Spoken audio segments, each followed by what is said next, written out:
નમસ્કાર, સાબર આવાઝ ન્યૂઝમાં આપનું સ્વાગત છે. રોટરી ક્લબ ઈડરના પદ ગ્રહણ સમારોહનું આયોજન કરાયું, જેમાં પત્રકાર મિત્રોનું પણ વિશેષ સન્માન કરવામાં આવ્યું. રોટરી ક્લબ ઈડરનો પદ ગ્રહણ સમારોહ નવનિયુક્ત પ્રમુખ પદમસિંહ ભાટી અને મંત્રી સમદ લુહારની વર્ષ 2024-25 માટે વરણી કરવામાં આવી.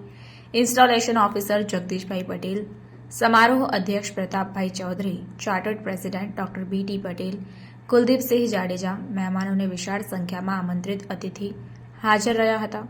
હિંમતનગર, વિજાપુર, મોડાસાના રોટેરિયન હાજર રહ્યા હતા અને જીવદયા પ્રેમીઓ અને ગઢ બચાવ સમિતિના હોદ્દેદારોનું સન્માન કરવામાં આવ્યું. પૂર્વ પ્રમુખ BC ચૌહાણને સારી કામગીરી માટે એવોર્ડ આપવામાં આવ્યો હતો. ઈડર શહેરના અગ્રણી મહાનુભાવો, ભારત વિકાસ પરિષદ, સિનિયર સિટીઝન ગ્રુપ ઈડર અને અંધજન મંડળના હોદ્દેદારોએ હાજર રહી ઈડર રોટરી ક્લબના સભ્યો હાજર રહી અને એનાઉન્સર DM નાયક, મિનલ પ્રજાપતિ, ડોક્ટર કરુણા ત્રિવેદીએ આ કાર્યક્રમને સફળ બનાવ્યો હતો. સાથે સાથે આ સમગ્ર કાર્યક્રમ દરમિયાન પત્રકાર મિત્રોનું પણ સ્વાગત કરવામાં આવ્યું, જેમાં સાબર આવાઝ ન્યૂઝના જાવાઝ રિપોર્ટર તેમજ બ્રહ્મ સમાજ સાબરકાંઠાના મહામંત્રી ચેતન જોશીનું પણ વિશેષ સન્માન કરવામાં આવ્યું હતું. રિપોર્ટર ચેતન જોશી, ઈડર.